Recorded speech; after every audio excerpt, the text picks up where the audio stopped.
I never asked to be born first, but in my family, being the oldest meant becoming a third parent whether I wanted to or not. From age 12, I was changing diapers, making meals, and watching my four younger siblings while my parents went out for date nights or worked extra shifts. My mom would always tell me that this was just how families worked, that the oldest helps out. But it wasn't just helping out. By high school, I was missing sports tryouts and club meetings because I had to pick up my siblings from school. I couldn't hang out with friends on weekends because I was babysitting. My homework got done late at night after everyone else was asleep. When I finally moved out at 22, I thought I was free. I had my own small apartment, a decent job at a warehouse, and for the first time, my own things that nobody could touch or break, including my prized possession, a gaming console I had saved up for months to buy. Then the call started. They would call and tell me they needed me to watch the kids on Saturday, not ask if I could please help them or if I would be available. Just the expectation that I would drop everything and babysit. For free, of course. At first, I gave in. Old habits die hard, and the guilt trips were effective. But after a few months of lost weekends and no acknowledgement, I decided enough was enough. The breaking point came when my younger brother took my gaming console without asking and broke the controller. When I confronted my parents, they shrugged it off. My dad dismissed my concerns, saying boys will be boys and telling me to just buy another one.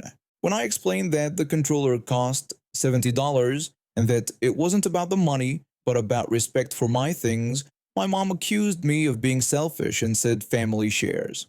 I reminded them that I didn't live there anymore, and my belongings were in community property. My dad said as long as I was part of the family, everything was shared. Then he told me to stop complaining and help my mother with dinner because the kids needed to be fed. That night, I took my console and left. I also made a decision. No more free babysitting. For 3 peaceful months, I ignored their calls. Then one Friday evening, my phone rang. My mom told me they needed me the next day from 8 a.m. to 8 p.m. I explained that I couldn't because I now worked Saturdays. She insisted that I should change my shift because my siblings needed watching. I refused and told her that if I did babysit, I'd charge $30. Plus, they would need to provide all the food. My dad grabbed the phone and angrily told me I needed to man up and help my family, boasting that he worked hard at my age. I pointed out that he had dumped all his responsibilities on me so he could work overtime, and that I was manning up by taking care of my own life now. The call devolved into shouting. I hung up after repeating my terms. Sundays only, $30 payment, and they provide all food. Plus, if anything of mine goes missing again, I'm calling the police. 2 weeks later, I'm getting ready for my Saturday shift when I hear frantic knocking at my door. It's my mom's signature knock, both hands, rapid fire, then footsteps running away. I peek through my peephole and see my 2 youngest siblings, ages 8 and 10, standing alone in the hallway looking confused. My mom is nowhere in sight. Thanks to advice from friends, I had prepared for this. I quietly went to my bedroom window, popped out the screen, and climbed out. My ground floor apartment made this easy. I called my neighbor, an older woman who knew my situation. I explained to her that my mom had just abandoned my siblings at my door and ran off, and that I wasn't home. I asked if she could please call the police, since the children were just standing in the hallway. She did. The police came and took my siblings to the station. My parents had to come pick them up and face questions about why they'd left children unattended in an apartment building. My phone exploded hours later. My mom was furious, demanding to know how I could call the police on them. I explained that I didn't.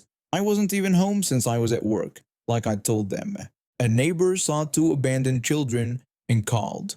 My mom claimed she thought I was home and asked how she was supposed to know I wasn't. I reminded her that I had told her multiple times I work Saturdays now, and that she had abandoned her children hoping to force me to miss work. I made it clear that wasn't my problem.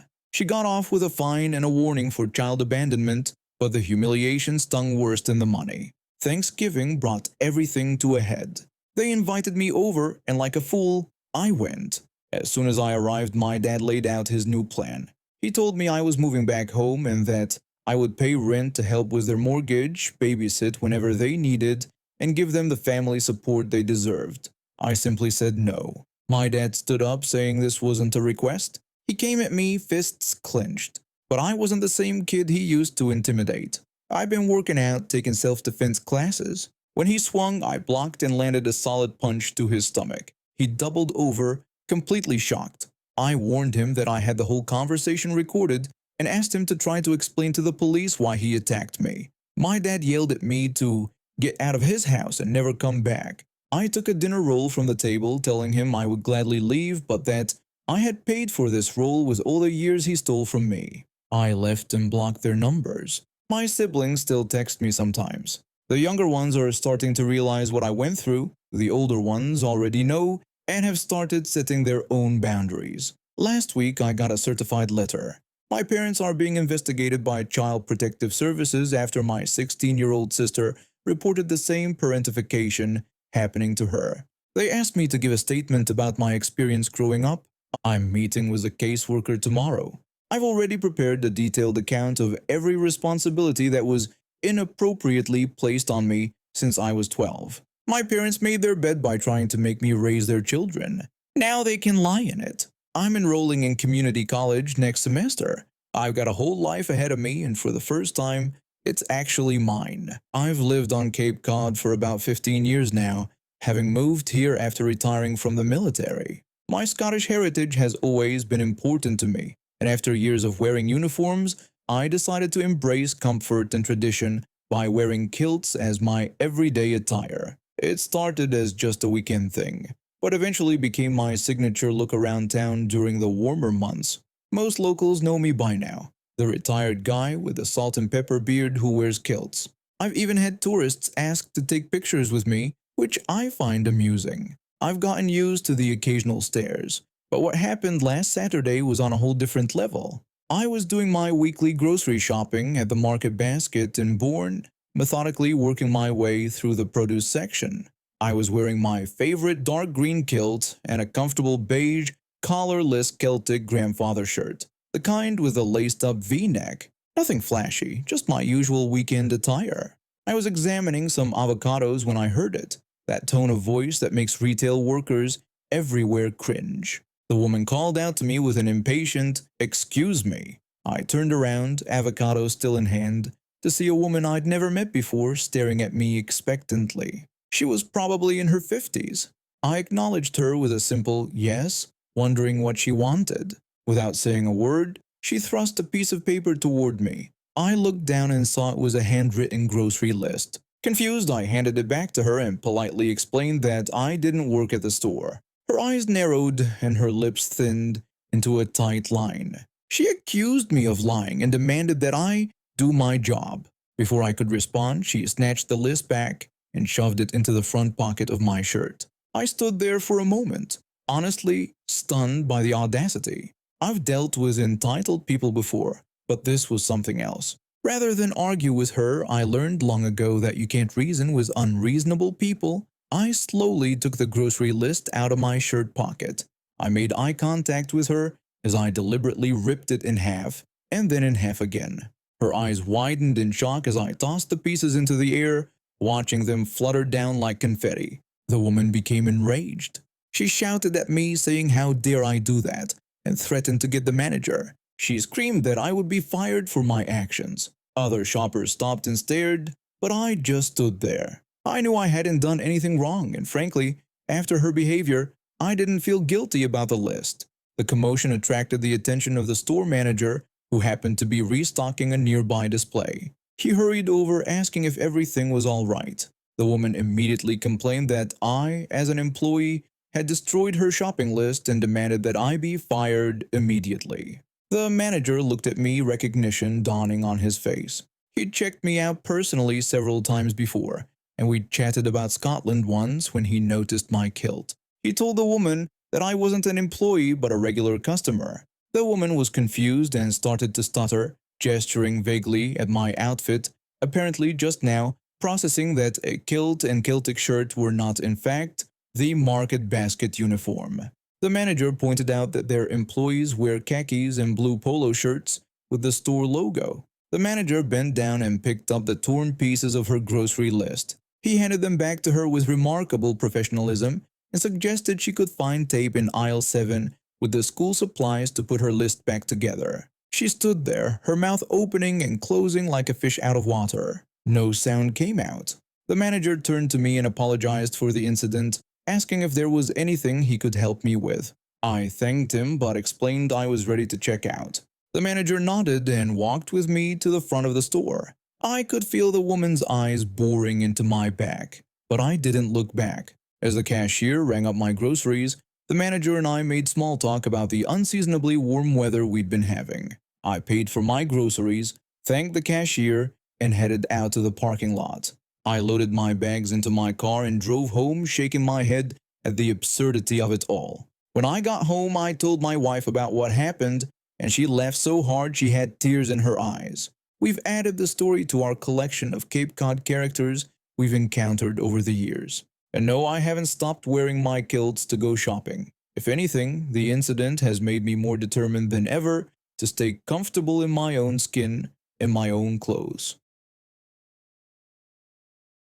I grew up in a small rural area about 45 minutes outside a major city. Our claim to fame was this huge flea market that attracted tons of tourists, especially during summer months. The place was absolutely packed on Tuesdays and Saturdays, with cars lined up for half a mile just waiting to get into the parking lot. When I was 14, I got my first job there selling frozen fruit bars from a cart. It was perfect for me since the flea market was exactly 1 mile from our house on the same road. I'd just hop on my bike and pedal down, passing only one intersection with a stop sign along the way. I knew every inch of that route like the back of my hand. I was always good with directions and maps. My parents joked that I was born with a compass in my head.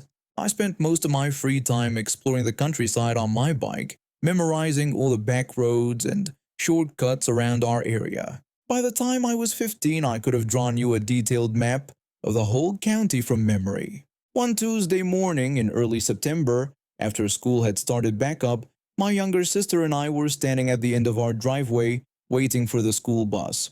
We were just chatting about homework when this shiny SUV with out-of-state plates pulled up beside us. The woman in the passenger seat rolled down her window. She was wearing oversized sunglasses and had this impatient look on her face. She asked if we kids knew how to get to the flea market. I smiled, always happy to help tourists. I told her that yes, it was exactly 1 mile in the direction I was pointing. I explained she should just stay on this road, go through one stop sign, and she'd see it on the right. I assured her she couldn't miss it. The woman frowned and looked at the driver, who I assumed was her husband. She told us that they'd already been that way, and there was nothing there. I was confused because I literally worked at the place and had been there hundreds of times. I apologized but insisted it definitely was in that direction, just 1 mile down this road. I repeated that there was just one stop sign, and it was on the same road we were standing on right now. Her face suddenly turned red. She started yelling, asking if I was deaf since she'd already said they'd been that way. She accused me of lying to them. She continued shouting that they had driven up and down this stupid road twice already and there was no flea market. She demanded to know if I thought this was funny and if I was messing with tourists for my entertainment. She was screaming so loud that my sister took a step back behind me. The man driving looked embarrassed but didn't say anything. I realized there was no point arguing with her. Maybe they'd somehow missed it, though that seemed impossible since the place was huge with a massive sign. Or maybe they'd gone on a different road entirely and were completely turned around. Either way, she clearly wasn't going to believe me. I apologized for trying to mess with her and admitted she was right. Her attitude instantly changed, and she looked smug like she'd caught me in some prank. She said that's what she thought and then asked if I could give them the real directions. And that's when a little spark of mischief hit me. I put on my most sincere, helpful face. I told her of course and suggested they go in the opposite direction. I pointed away from the flea market. I instructed her to go down about 3 miles until she hit the old red barn, then take a right on Willow Creek Road. There was no Red Barn or Willow Creek Road in that direction. The woman started fumbling in her purse. She asked me to hold on while she wrote this down. She pulled out a small notepad and a pen while I continued with my completely fabricated directions. I told her to follow that road for about 4 miles until she saw a white church with a tall steeple. Then she should take a left there onto Mill Road. I continued explaining that after about 2 miles, she'd see a gas station. She should go right at the light and the flea market would be about a half-mile down on her left. I assured her she couldn't miss it. She wrote everything down diligently, nodding along. She thanked me and sarcastically asked if that was so hard. I replied that it wasn't at all and wished her an enjoyable time at the flea market. The man gave a little wave as they drove off, in exactly the opposite direction of where they needed to go. I felt a tiny pang of guilt knowing they'd be driving around for at least 25 minutes following non-existent landmarks, but it quickly faded when I remembered how she'd screamed at me. Just as their car disappeared around the bend, I saw our yellow school bus approaching. Perfect timing. My mom came out to the driveway, probably having heard the commotion from inside the house. She asked what that was all about. I shrugged casually and told her it was just another lost tourist looking for the flea market. I didn't tell her about the fake directions, of course. The school bus pulled up and my sister and I climbed aboard. As we settled into our seats, I couldn't help but imagine that woman and her husband driving in circles, getting more and more frustrated as they searched for landmarks that didn't exist. The flea market was closed on school days anyway. Even if they eventually found it, they'd be greeted by locked gates and empty parking lots. My husband's family seemed normal enough during our dating phase. A little loud at gatherings, but whose family isn't? What I didn't realize was that my sister-in-law had a particularly interesting personality trait. From the moment we announced my pregnancy with twins, my sister-in-law turned into a bizarre competitive monster. I'd heard of mommy competitions before, but this was on another level. It wasn't just friendly "my kid is doing well" pride. It was an obsessive need to ensure her children were superior to everyone else's in every possible category. When we found out we were having twins, I was both excited and terrified. My husband and I had been trying for almost 2 years, and suddenly we were blessed with two little miracles. The pregnancy was difficult. I was sick constantly and ended up on bed rest for the last month. But when our beautiful twin girls arrived, all the struggle seemed worth it. My sister-in-law's competitive behavior started almost immediately. When the twins were born, my sister-in-law commented on how tiny they were compared to her supposedly much larger kids. My husband tried to explain that our twins were actually a good size for multiples, but she insisted that her son was over 12 pounds at birth and that the nurses had declared him the biggest baby they'd ever seen. The thing is, I was at the hospital when her son was born. He was 8 pounds, 3 ounces, perfectly healthy, but nowhere near the supposed record-breaking weight she claimed. Over time, that weight kept increasing in her stories. By last year, she was claiming he weighed nearly 14 pounds at birth, heavier than the current heaviest recorded newborn in America. The competition intensified as the girls grew. When one of my twins rolled over at 4 months, which is pretty normal, my sister-in-law immediately bragged that her son had rolled over when he was just a week old. She claimed the pediatrician had never seen anything like it. When I pointed out that this was physically impossible for newborns, she simply insisted that her kids were just advanced. It was the same story when the twins started walking around 13 months.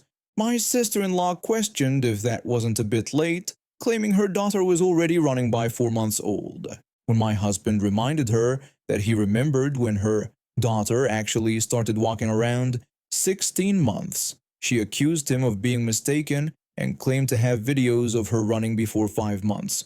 These videos mysteriously never materialized when we asked to see them.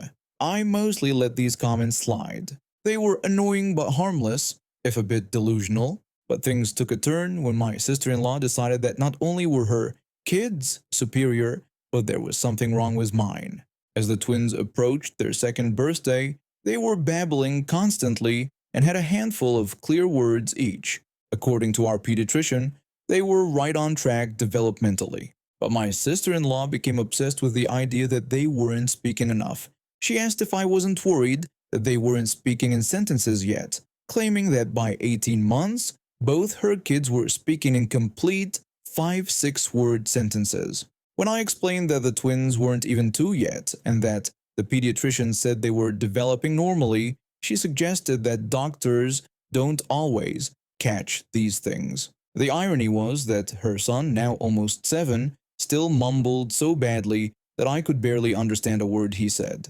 But I kept that observation to myself. My husband and I ignored her suggestions, hoping she'd drop it. Then one day, I got a call from someone who introduced herself as my sister-in-law's friend who worked in early intervention services. The specialist explained that she was calling because my sister-in-law had told her I was very concerned about my twins' speech development. After a brief discussion where she confirmed that based on what I described, my children were indeed on track developmentally, I thanked her and hung up. But I was fuming. My sister-in-law had gone behind my back to try to prove there was something wrong with my kids. That was the final straw. If her kids were such miraculous record breakers, perhaps they deserved some recognition. The next Saturday, we had dinner at my in-laws' house. The kids were playing in another room, and all the adults were gathered around the dining table. I told my sister-in-law I had something for her, explaining that since her kids had broken so many developmental records, I thought they deserved proper recognition. I handed her a professionally printed and laminated booklet titled The White Claw Book of World Records. Inside, I compiled every supposed milestone her children had achieved, complete with photos and information about the actual world record holders who had now been pushed to second place. My sister-in-law flipped through the first couple of pages, her face growing redder with each turn. Finally, she slammed it shut and called me a jerk. She shoved the booklet toward her husband, who picked it up curiously. After reading the first page, he burst into laughter and asked her why she was still lying about these things, mentioning they had talked about this many times before. My sister-in-law stormed out of the house without another word. The rest of the dinner was awkwardly quiet, but I noticed my father-in-law trying to hide his smile. Later that night, I received a text from her where she couldn't believe that I would humiliate her in front of everyone. She claimed all she ever tried to do was help me get my kids the help they obviously needed. But if that was how I wanted to treat her, she would stop trying to help. I simply responded with a thank you. It's been 2 weeks, and she hasn't mentioned my children's development once.